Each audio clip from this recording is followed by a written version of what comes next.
Namaskar. We have 4 minutes with us for this sand to come here, and in these 4 minutes, we will establish our question. In the next 4 minutes, when we turn this sand around, then we are going to attempt to give an answer, to bring an answer to that question. As I keep mentioning every time that that's not the last answer, it's just an opening gambit, it's an opening statement, so that you, after listening to that answer, can think more deeply, go deeper into that question, into that subject, and come up with your own answers. And then, of course, it's up to you to share it, etc., and all that. Through this flow of questions and answers, these interactions, what we are trying to do is establish Swadharm. Karma Yoga for 21st century is establishing a new religion called Swadharm. Whether it's new or old, how new, how old, how many divisions in this, all that we have already discussed. Today, we're going to delve deeper into the subject by figuring out the answer to a question which keeps popping up whenever we talk about this, because the way we have defined Swadharm, and as we know, Swa means self, me, mine, etc., and Dharm means religion or duties, morals, sense of duties, sense of righteousness, universal morals, universal rules of righteousness. All of these kind of things is what is Dharma. So Swadharma is my own religion or my own sense of values. The way I live my life, the way you live your life, depicts your sense of values, etc., and depicts your religion, irrespective of which specific existing religion you are following it in your own manner. And we have said that is what defines Swadharma. And hence we've also said that there are innumerable bifurcations or divisions of Swadharma. Now, when I was explaining that, I had mentioned that it's not just limited to the number of people, number of human beings. But I also explained that Swadharma is there in every living being, every sentient being, these plants, animals.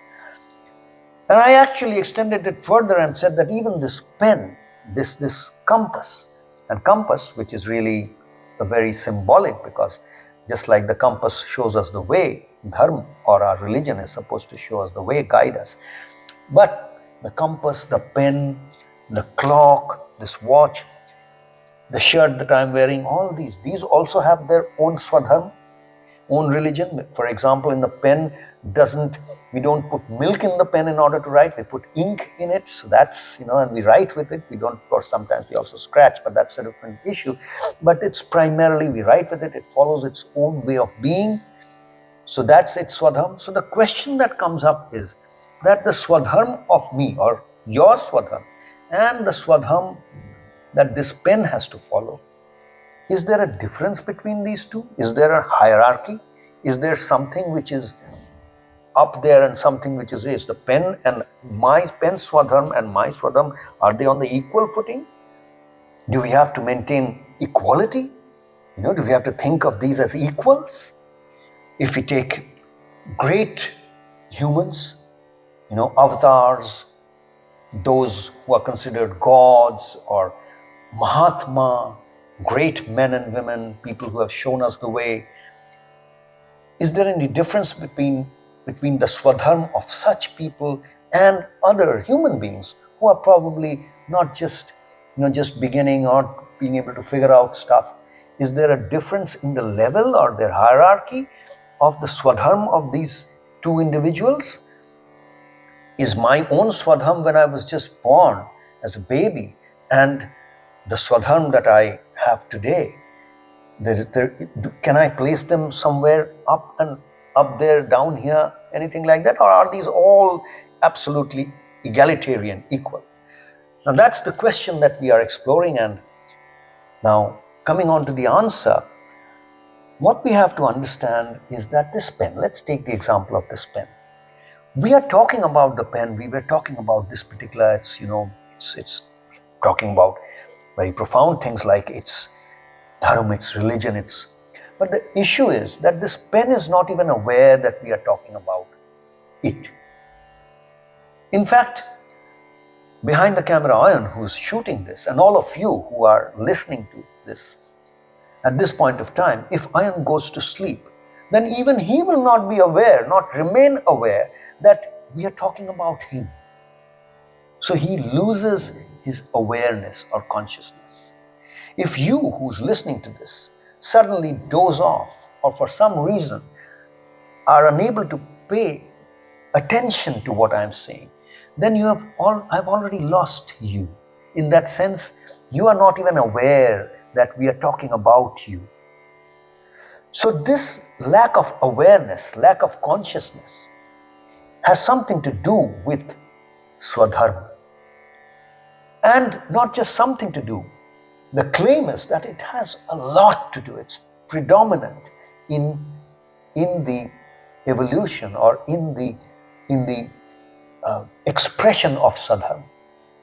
How I understand Swadharm, my Swadharm, is dependent on my ability to remain conscious. The less conscious one is, the less able one is to actually express Swadharm or experience Swadharm. So Swadharm is related to consciousness and in fact to self-consciousness. In our languages, in Indian languages or languages derived from Sanskrit, we talk about a term called Chitta. Chitta is similar to consciousness. But more than Chitta, the act that what the Chitta does, the act of remaining conscious is called Chetan, Chetana. But in our languages, Chitta, Chetan, Chetana are less common than the other word which is called Sachetan. Swachetan again, Swachetan means self-consciousness.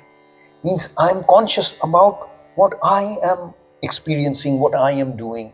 So Swachetan, self-conscious. So the greater the capacity to be self-conscious, the greater the capacity to follow Swadharm. That's the claim.